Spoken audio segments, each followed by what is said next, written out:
there. It's Wednesday, the 27th of July, 2022. Good afternoon and welcome to Newsbeat here on Metro Television. We're coming to you live from our studios here at the North Ridge in Accra. I am Desmond Okrekuda. So let's take a look at our headlines this afternoon.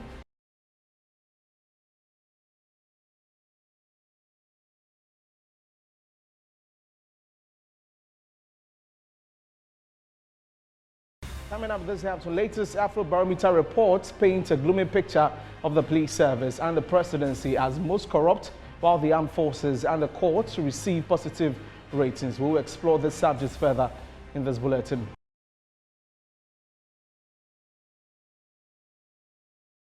And children in Oforikrom in the Afro region desert the classrooms for Okada and tricycle businesses, a development they say is attributed to poverty.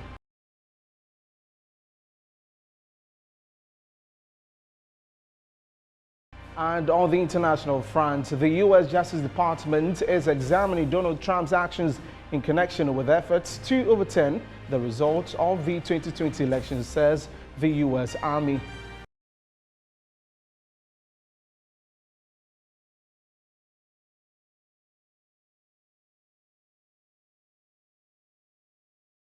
We are live on Facebook at Metro TV Ghana and also on Twitter at Metro TV GH and also on DSTV channel 277. Let's begin the bulletin with the Afrobarometer survey, and the 2022 edition of the survey has rated the police, the presidency, parliament and judges or magistrates as top corrupt institutions. The Ghana Army, however, occupies the enviable position of the most trusted institution. The survey by the Ghana Center for Democratic Development tracks public institutions and their works. Recently, the Ghana Afrobarometer survey indicated that the first 5 institutions that are perceived to be the most corrupt are the Ghana Police Service, Office of the President, Members of Parliament, judges and the courts. This development, according to some Ghanaians, is worrying because these institutions are the ones supposed to deal with such deviant practices. The executive director of Ghana Integrity Initiative, Linda Oforikwafu, said the trend is dangerous. And it's about time we, the citizenry, we take up the mantle and lead by demanding continuously accountability from all these institutions.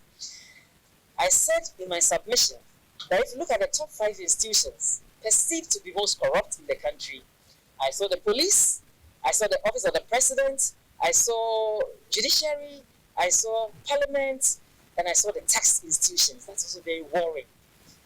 And for me, the first few that I mentioned, they are considered as the pillars of our democracy. She maintained it is unacceptable for these institutions to continue to lead the chat, stressing it is imperative for government to pay more attention to the service. Civil society does not have the powers that these institutions have. We don't have the resources, we don't have the money, we don't have the no legislation gives us the power to arrest, to sanction, and whatever. If we cannot sanction the corrupt, at least we can prevent corruption from happening. So what are we doing to institutions like the Internal Audit Agency? They're supposed to help us to prevent corruption from happening within our public sector institutions. The CDD survey also indicated that some Ghanaians mentioned some trusted institutions, including the Ghana Armed Forces, religious leaders, traditional leaders, among others. Now let's have a graphical representation of what the survey was really about as it has been done. Now you see there, who is corrupt Ghana 2022, and respondents were asked how many of the following people do you think are involved in corruption, or haven't you heard enough about them to say? And in the deep brown is the most or all, and the lighter one is some. So it begins with the police service. 65% of the respondents say that most of it they've heard that the police service is actually corrupt, and the office of the presidency is next with 55%, members of parliament 54%, judges and magistrates 46%, tax officials 46% also, and the electoral commission comes with 45% there, civil servants 45%, MMDCs 41%, business executives 38%, assemblymen and women with 34%. The next is traditional rulers with 31%. Religious leaders follow with 27%, and public media 27%, and private media 27%, and finally is non-governmental organizations with 22% there. That's from the Afrobarometer. And as you see there, the institutions and the trust in institutions. So you see the Ghana Armed Forces comes first. In 2012, 72 followed. 2014, 56, it dropped there. 2019, it was 72%, and 2022, 67%, leading the chart there. The courts in 2012, 57%, it dropped to 44% in 2014, and then rose up to 59% in 2017. 2019, it was 48%, and 2022, it has dropped to 36% there, and there's a change in points in minus 21 therefore from 2012 to 2022, and also from 2019 to 2022 you have minus 12 there. And the presidency 56% in 2012, 41% in 2014, it dropped there. 2017 it shot up to 73%, it dropped again in 2019 to 58%, and 2022 32% there. So if you see the change of points from 2019 to 2022, negative 25 or minus 25 there, and from 2012 to 2022, minus 24. Then Parliament comes in with 49% in 2012, and then in 2022 it has dropped significantly to 27%, and the police service follows with 42% in 2012, 36% in 2014, 40% in 2017. In 2019 was 39%, and it's dropped further to 28%. And next up is the opposition political parties, and 54% there in 2012, and in 2022 it has dropped to 29%. And the respondents were asked, how much do you trust each of the following, or haven't you heard enough about them to say? And well, that was the response from the respondents.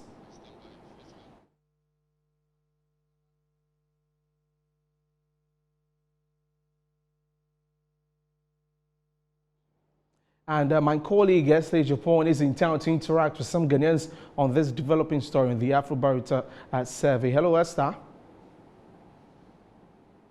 The police have been in the news recently for a couple of things. As being one of the institutions that take bribe a lot. And the latest Afrobarometer report says that the police is the most corrupt institution, followed by the Office of the Presidency. It also says that Ghanaians trust religious leaders and the Ghana Army more. So we want to engage some Ghanaians to find out if really these findings are true. I have with me here, some of them are students from Accra Polytechnic. One guy here is a worker as well. So they are going to tell me, what do they think about it? Do you think that the police is the most corrupt institution in Ghana? Yeah, from the concept of most of the Ghanaians. The police, what about you? Okay, myself. I think not most corrupt, they are not the most corrupted institution in Ghana here.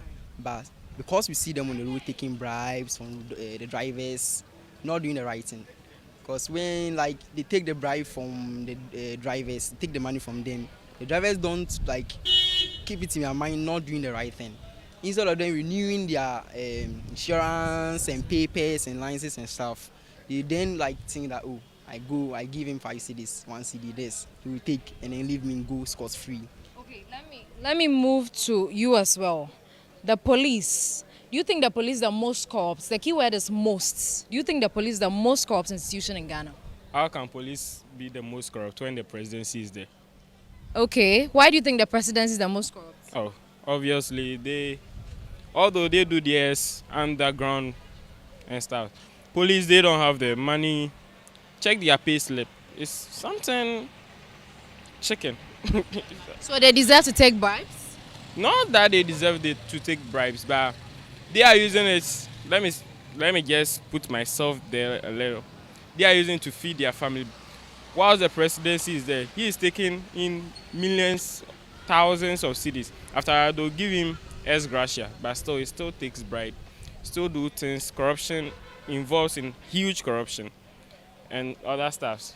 Okay, so you think that the police is not the most corrupt. The same report says that Ghanaians trust the army more than the police. What do you think about it? Do you trust the soldiers than the police? Yes, I do trust the soldiers more than the policemen because the policemen are so open that everybody can see that they are corrupt. When they are doing it, they will let you see, they will let you know.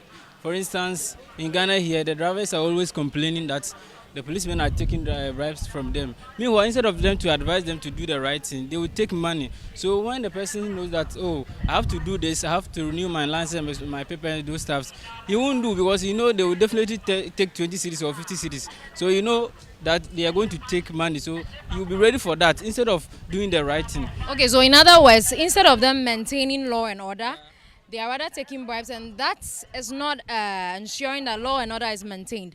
What do you think about religious leaders? Ghanaians trusting religious leaders more. Are you a Christian? Yes, I'm a Christian. Do you trust your pastor more than the police? I trust my pastor. Why?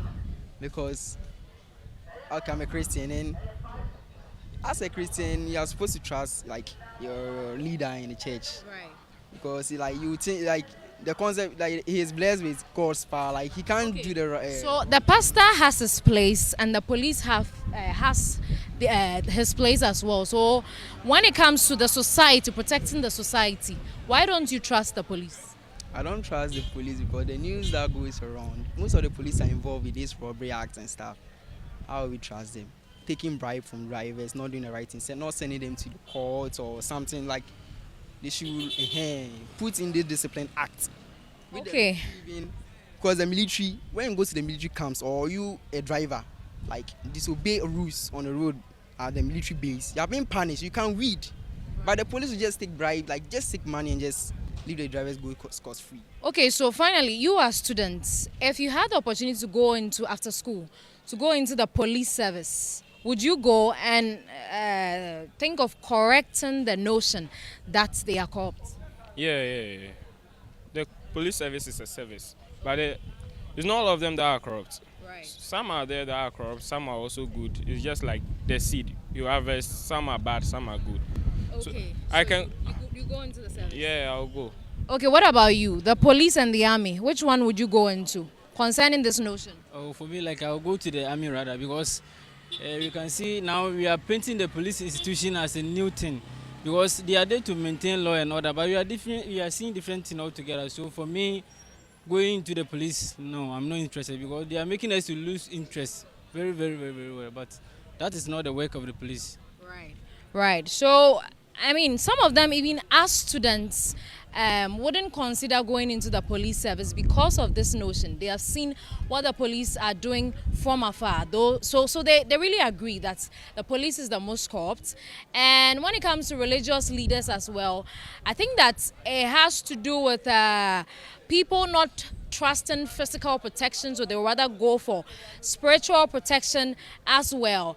And they would rather go into the army than to go into the police service because the army really does well with doing their service well. So these are the views of these people here. Some are students, one is a worker as well. This is what they think about the Afrobarometer report. You can also share what you think. I'm reporting live from Accra. My name is Esther Japon. Okay, thank you very much, Esther, for that very interesting comments from some Ghanaians there. And we are working the lines to speak to Adam Senanu, who is the executive director of the Citizen Movement, and we'll be talking to him in a bit. But let's do some others, and we'll get back to speaking to him. And now let's talk about the Senior Staff Association. And the Association of the Ghana Grade Company is demanding the immediate removal of the current board of the company in a petition which was signed by the national chairman of the Gridco SSA, Raphael Connor. The group accused the board of disregard for corporate governance principles and witch hunting of top officials, resulting in operational challenges. And also the group is calling for the existing board to be replaced with an interim one. Okay, so we'll bring you more details on that, but we are streaming live on Facebook at Metro TV Ghana and also at on Twitter at Metro TV GH and on DSTV channel 277. We'll bring you some more stories as we work the lines to speak to Adam Senanu. Now let's talk about the Evans Atta Mills lecture, where the keynote speaker at the 10th anniversary commemorative lecture of John Evans Atta Mills, Chatu Chikata, is calling for the total scrap of payment of remuneration and ex gratia to some public office holders. In this regard, he called for amendment of portions of the Constitution to put an end to a practice that strains the public purse. It was never about himself, but always about the welfare of others, the good of the nation. Discussions for reform of the Constitution are important and necessary, but they must not distract attention from pressing issues about harsh living conditions, issues about the crisis of the economy and excessive borrowing and so on, nor be a way of taking the focus away from addressing the corruption that is rampant in our midst.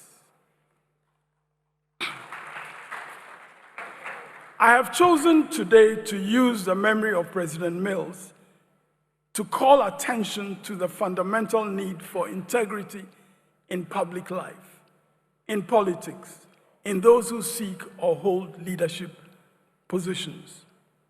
I believe that we pay a heavy price for our failure to insist on integrity as a necessary qualification for those who seek high office. It is unfortunate how we shut our eyes to corruption when it is from our party, and so we lack the moral authority to confront corrupt practices by others. President Mills built on his personal integrity to deliver leadership success and initiate the Better Ghana agenda. When we talk about issues concerning remuneration for Article 71 office holders, it is not really an issue of constitutional reform. It is an issue of what a state with limited resources should pay to various people in public service and the relativities of different levels and contexts of service.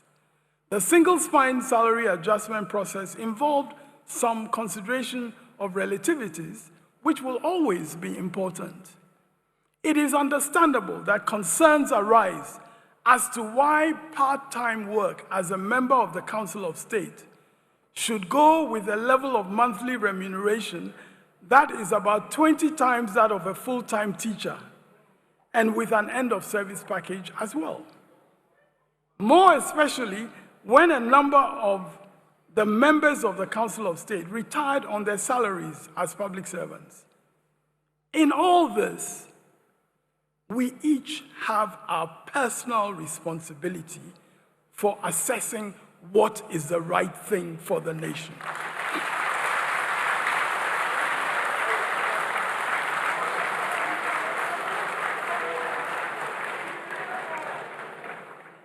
It is the essence of the legacy of integrity of President Mills that it was never about himself, but always about the welfare of others, the good. Still at that lecture, brother of the late president, that is Dr. Cadman Mills, has threatened a legal battle to discredit the John Evans Atta Mills Institute. According to him, the family is exploring all avenues to embark on this quest. He said this at the 10th lecture held in honor of the late president at Atta Mills.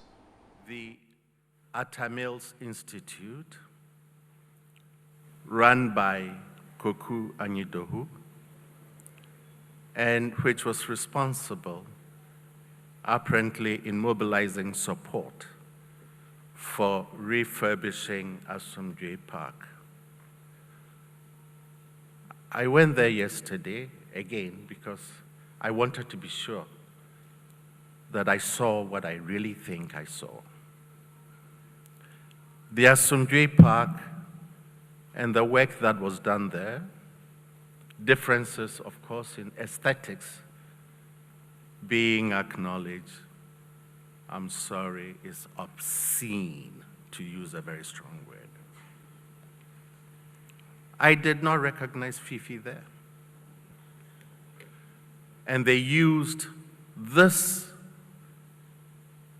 so-called refurbishing to promote themselves, to promote their institute, and to promote their paymasters. That's not what Fifi stood for.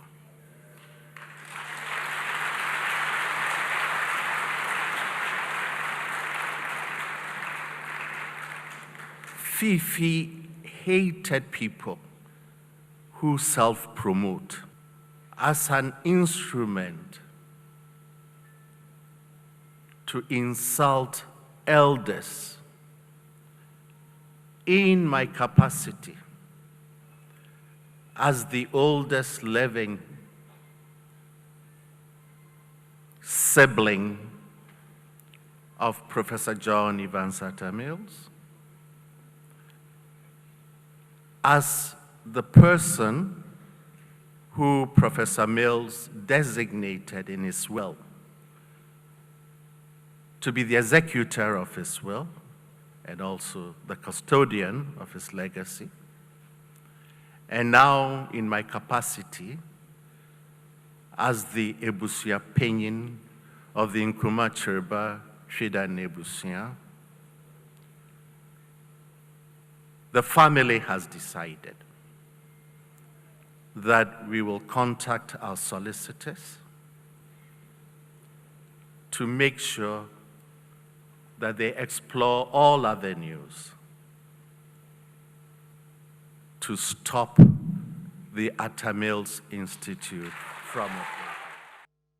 Now, former aide to President Atta Mills, Samuel Kwaku Anyudo, has hinted that his non-government organization, the Atta Mills Institute, AMI, may change its name. In a series of tweets, he said he would alter the name of the Atta Mills Institute but maintain the organization's goals. Here are excerpts of his tweet, and you see that on your screen, and says Kwaku Anyudo Institute, KAI, lives to glorify God and to respect the memory of President Atta Mills.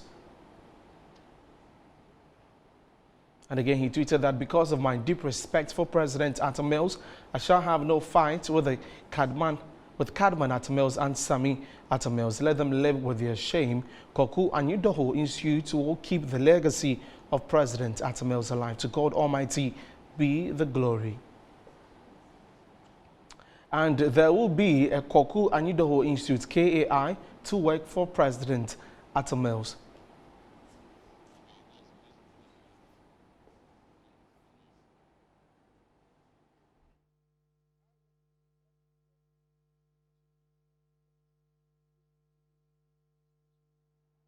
Now let's head to Parliament, where the Finance Committee has by a unanimous decision tabled the motion for the approval of some 21 million euros for the construction of phase 1 of the Swami interchange and ancillary works. Members of both sides are hopeful the contractor will work within the allotted time and help in the overall goal of improving traffic on the routes. Let's now cross over to Parliament.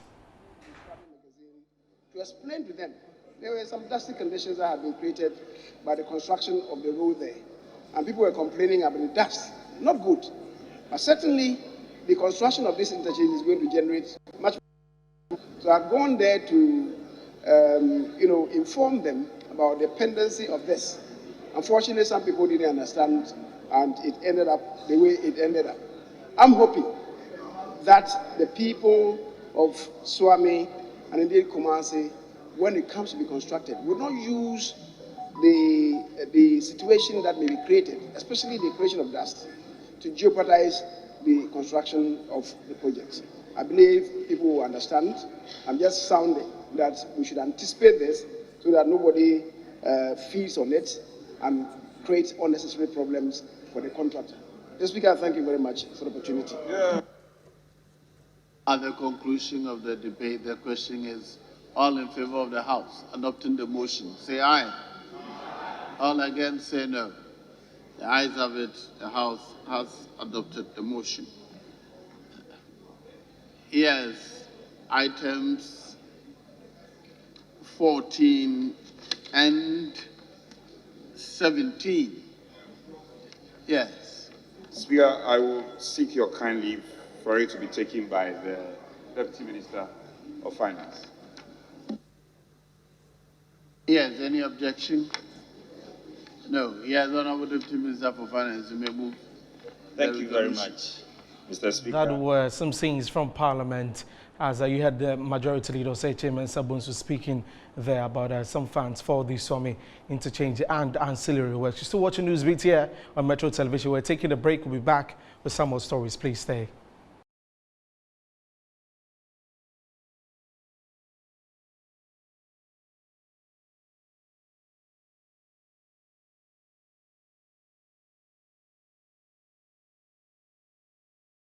Welcome back from the break. Let's get back to our earlier story about the Afrobarometer survey, and let's speak to Adam Sinan, who is the Executive Director of Citizen Movement Against Corruption, for a conversation. Good afternoon. Thank you for joining us here on Newsbeat. Now, the latest report has it that the police service, the presidency, parliament, and the judiciary, mandated institutions that are to help fight corruption, are actually the ones in the top of the list. Why is this happening?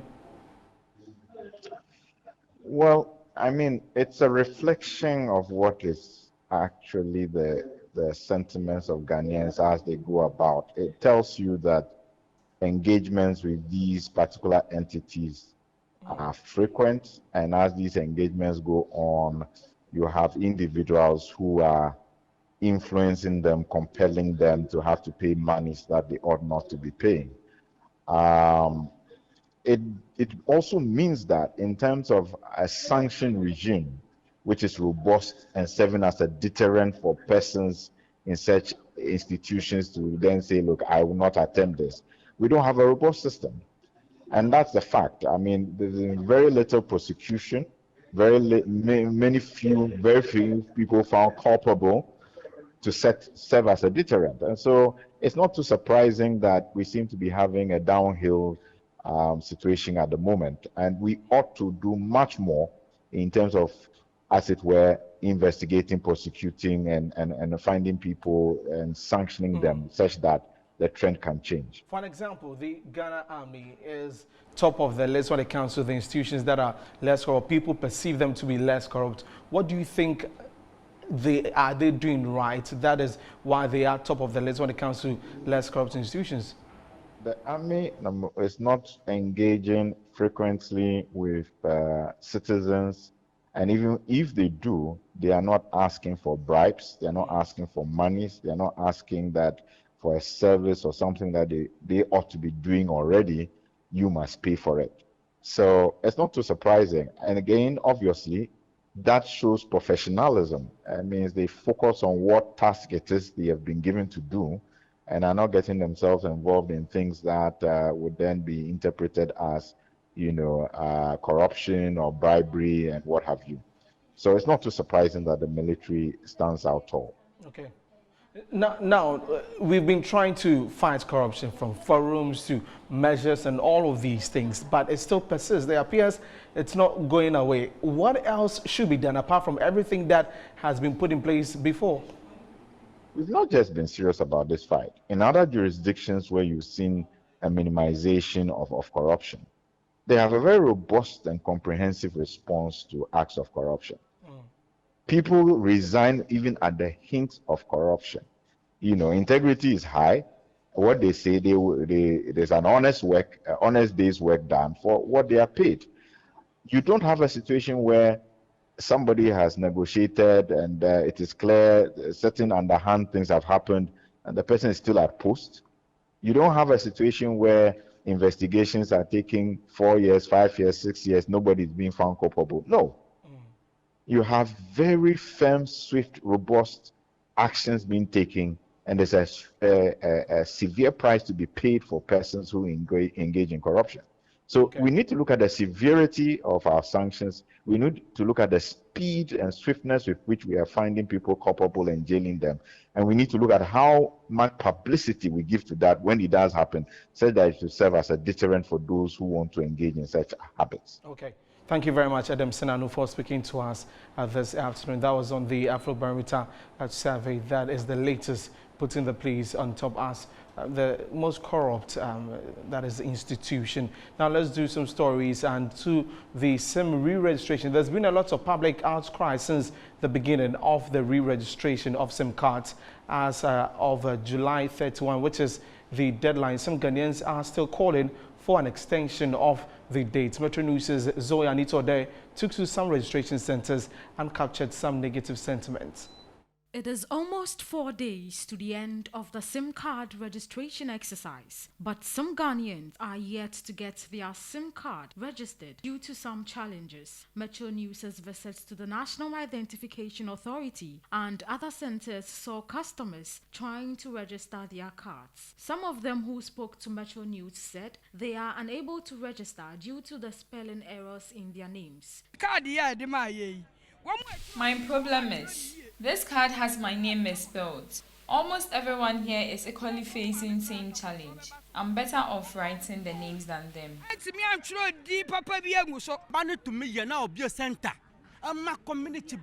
People are here from other regions and have still not gotten their card. Can't the government open centers in all regions? Are we taking this Ghana card to heaven? Is the Ghana card important than our jobs?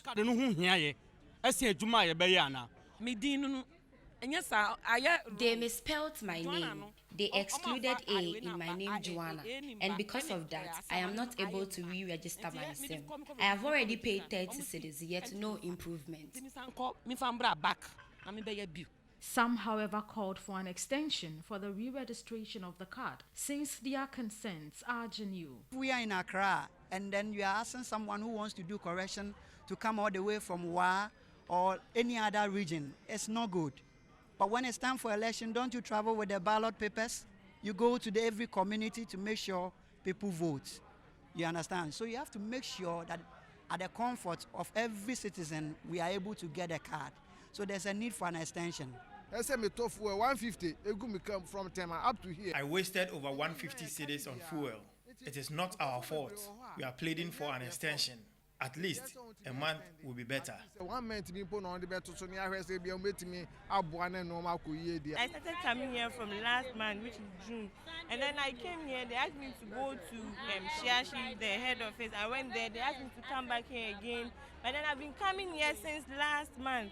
I came here today very early in the morning too. I'm still here. Meanwhile, the public relations officer of the NIA, Abudu Abdul Ganiyu, said so far over 16 million cards have been printed and is calling on Ghanaians to avoid last-minute registration. We are around 6.9 million in terms of the total number of Ghanaians enrolled so far, and we have printed about 16.5 million cards. So there's a shortfall of around 300,000 cards that are yet to be printed. There are still a few days left, and people should still take advantage of the few days left to go out there and get the Ghana card. The exercise, which began on 1st October 2021, was originally scheduled to end on March 2022, but was extended to 31st July 2022. It is almost 4 days to the end of the SIM card registration. Now, the government has commissioned 5 speedboats to be used on river bodies to clamp down on activities of illegal miners. Lands and Natural Resources Minister Samuel Abujinapo during the commission reiterated the government's resolve to protect the country's rivers.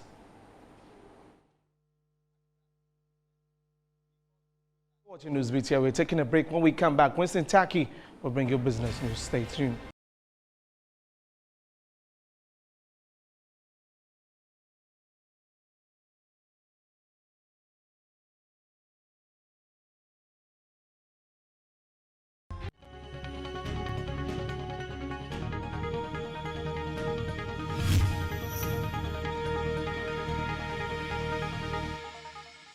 Welcome back to Newsbeat Live on Metro TV. My name is Winston Taki. Now let's bring you an update with regards to how many imported products that Ghana has received from the global community. And specifically, this was released by the Russian embassy on their social media handle right on your screen now. You see that China currently, in 2001, China imports in terms of wheat is nil. We don't get importation of wheat from China, but we get frozen fish to the tune of $88.6 million US. When we speak about beef, neither do we get beef from China, as well as poultry products. We don't import them from China, but we get other agri products to ensure that our agricultural development in the country are sustained. In the U.S., we also do not import from U.S. with regards to wheat, but we import about $92.9 million US worth of poultry product, as well as other agri products to the tune of $26.9 million. From Germany, we also get our beef from Germany to the tune of $3.6 million, poultry product as well as the tune of $6.1 million. But in the case, the emphasis more has to do with Russia, where we don't import nothing in terms of wheat from Russia, but we get beef, that is frozen fish, to the tune of $28.6 million, and also beef, $1.7 million, poultry product, that is $0.9 million, and other agri product, $1.4 million. This discussion is focused on the consistent supply of discussion, where government has blamed the Russia-Ukraine war for most of the supply chain impeding and also food supplies in the country.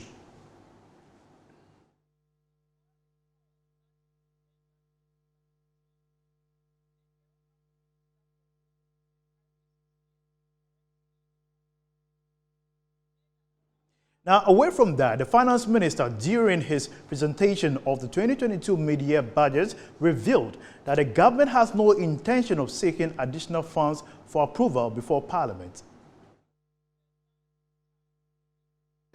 Mr. Speaker, we've seen some major shifts in our budget assumptions compared to November 2021, when we presented the budget.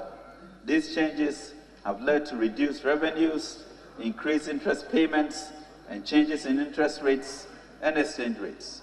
However, we are committed to staying within the appropriation for 2022. In spite of the underperforming revenues and strong external headwinds, we are not seeking additional funds in this mid-year review. We are determined to efficiently use the windfall from the upstream petroleum sector to make up for our revenue shortfalls and aggressively improve our revenue even as we rationalize expenditures. Meanwhile, the executive director of the Africa Center for Energy Policy, Benjamin Boakye, says government has been deviating from the Petroleum Revenue Act.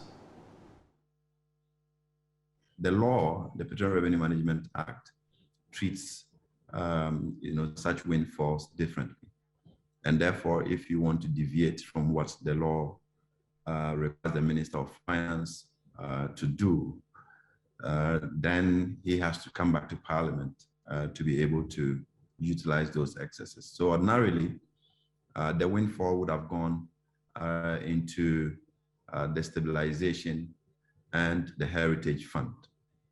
So what he's trying to do now is to say that instead of sending the windfall into savings, I want to make it available to the budget so I can use it to be able to prop the shortfall in the bigger budget. So essentially, that's what he has done. So he's asking for more money to spend, from the oil sector to be able to shore up the deficiencies in the other sectors of the economy. With the current situation that we're in, where we have serious fiscal challenges, you wouldn't begrudge the minister for opting to utilize the windfall to be able to sustain his budget.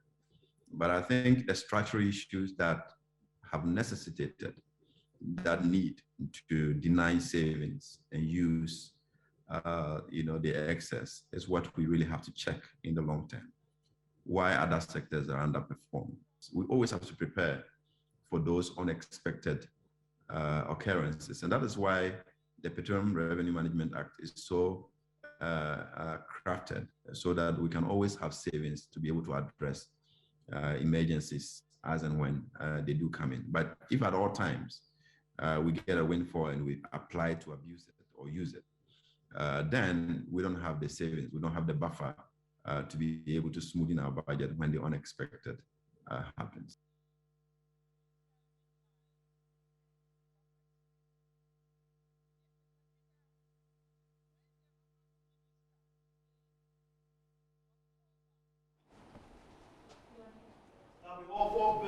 Newsbeat. My name is Winston Taki. This morning, standing by for the rest of the bulletin. Desmond. Hello, Winston. Well, just before we do sports, we've got a conversation coming up about security in Africa, very important. And joining me in studio is Emmanuel Ose, who is the chairman of the local organizing committee for this conference. Good afternoon. Thank you for joining us. Just give us a brief about this particular conference. Yes, ASIS International is organizing this conference and bringing people all over the world to converge at the International Conference Center. The theme for this conference is the role of private security in business and government. We have top-notch security experts that are going to be part of us. We have in the midst the former IGP Nigeria, and then also our former national security ministers, in the person of Mr. Larry Mevlo and Francis Poku, and a host of them. Today we'll be having the, the online session, which has begun, and it's going to be an interesting thing. And I trust that a lot more people who haven't registered are intrigued that will make sure that they be part of this all-important security, conference. Why important is it, I mean, for us now to have such a conference on security? I must say ASIS International has been behind the scenes because of one or two things. And we believe that it's our time that we come on board to help streamline things regarding security matters in this country and in the sub-region as well. ASIS mainly dwells on standards. You know, in everything that you do, without standards, you know, you wouldn't be able to make things happen in this life. And apart from some kind of education that we give, we have certification that also makes people, you know, come alive regarding what they are supposed to do to avert some of these conflicts that we see in Ghana and in this part of our world. Okay. So ASIS conference that is coming up is going to address a whole lot of issues. Now we look at, and like one thing that we are also saying that it's just going to be just a one-stop thing. After the conference, there's going to be, what we are trying to fight for is the something to kind of inculcate it in our system. Okay. Because every policeman, every soldier, every fire service person obviously will become a private security person, all right, after retirement or voluntary retirement or what have you. ASIS prepares you to still be part and parcel of the security system and also help the community, you know. We all need security. You need security. Everybody needs security. Security is of essence. So it is a conference that is going to address some of this. We're going to have educational sessions. We're going to have a panel session where we have some of these creme de la creme speakers, as I've said, that are going to converge there. We have the Deputy National Security Coordinator, Mr. Kweku Asumeni from the own national security, and some others. There are a lot. Okay, it started already? The online thing is going to be a hybrid. It's going to be a hybrid. So online and in person. Yes, it's going to be a hybrid one. And there's something we've also adopted, that if one should go on to www.asisghana.com, there are a lot of information that one can get while they're watching us this time around. Okay, thank you very much, You're Mr. welcome, Emmanuel, Thank you for joining us this morning. Actually, this afternoon. Well, we're still watching Newsbeat here. Up next, Phil John Corte will bring us sports news.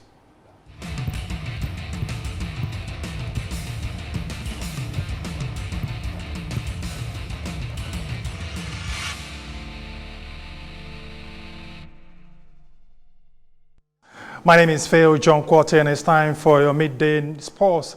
The South African ladies that won the African Championship in Rabat, Morocco, have returned home to Johannesburg to a righteous welcome.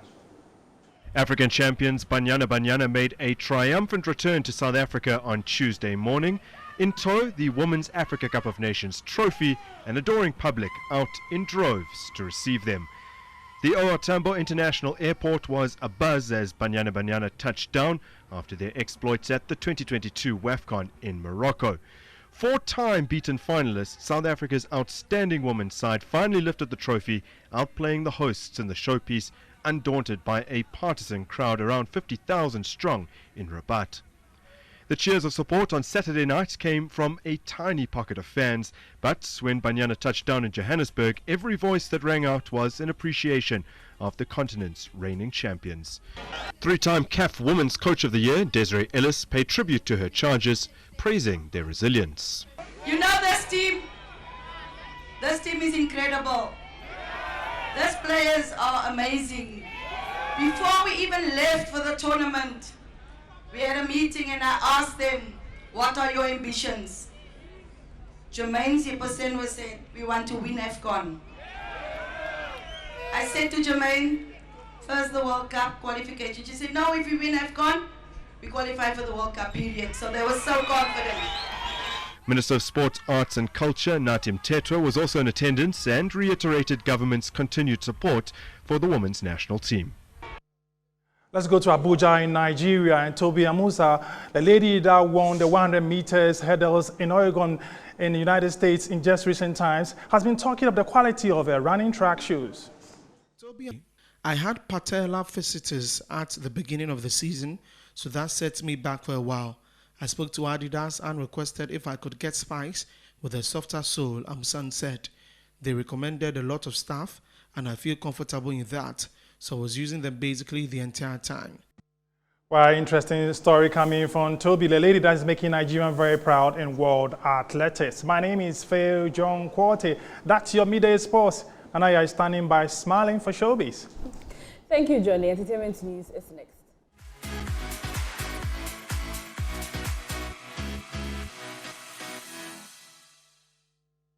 Sanaya Tanobwache, Ghanaian creator and filmmaker Blitz Bazawule, popularly known as Blitz the Ambassador, has opened up about writing his new book, The Scent of Burnt Flowers, on The Daily Show, hosted by South African comedian Trevor Noah.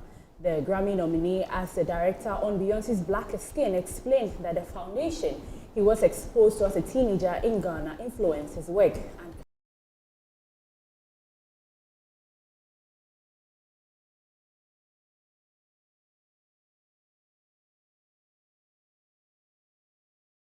Hip-hop artist, director, and author Samuel Bazawule, known by the stage name Blitz the Ambassador, is among the few Ghanaians pushing boundaries in the world of entertainment internationally.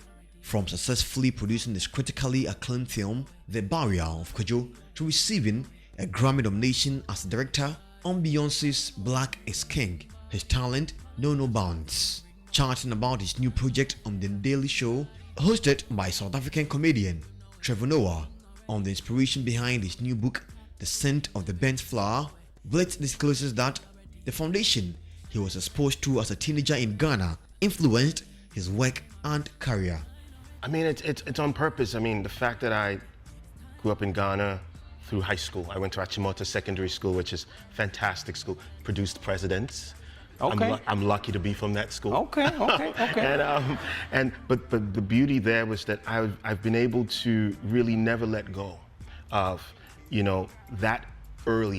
those early years of my life. Got it. Which then, spending as much time as I have now in the U.S., it's kind of found a way to kind of all coalesce as one thing. Which now is kind of the mirror through which I am, or the vessel through which I've made music. It's the same. It was like taking, Public Enemy and mixing it with Fela Kuti, which now you got Afro beats and everybody knows it, but 10 years ago it was that idea was wild. It was wild. It was Kanan, it was myself. It was very few people who were attempting to do this, and I think it's all about this double consciousness where you kind of zigzag through these worlds, where you know that you're never quite either, because they both become one thing, and that's how these characters find themselves. They find themselves constantly wrestling with identity. Who am I? That's all on entertainment news. Just one over to you. Thank you very much, Nanaya, for bringing us entertainment. Up next, the latest on the international front. The U.S. Justice Department is examining Donald Trump's actions in connection with efforts to overturn the results of the 2020 election. Federal prosecutors have reportedly asked witnesses directly about the behavior of the former U.S. president. Lightning strikes have killed 20 people across 8 districts of the eastern Indian state of Bihar in just 24 hours. More thunderstorms with lightning have been forecast in northern parts of the state for Wednesday and Thursday. Bihar Chief Minister Nitish Kumar has asked people to closely follow the advice by the state's Disaster Management Authority. And that's all for the bulletin this afternoon. Many thanks for watching. My name is Desmond Okrikudans. We're back at 4 p.m. with News Flash and 7 p.m. with News Tonight. Do enjoy the rest of our programs and have a great day. Bye-bye.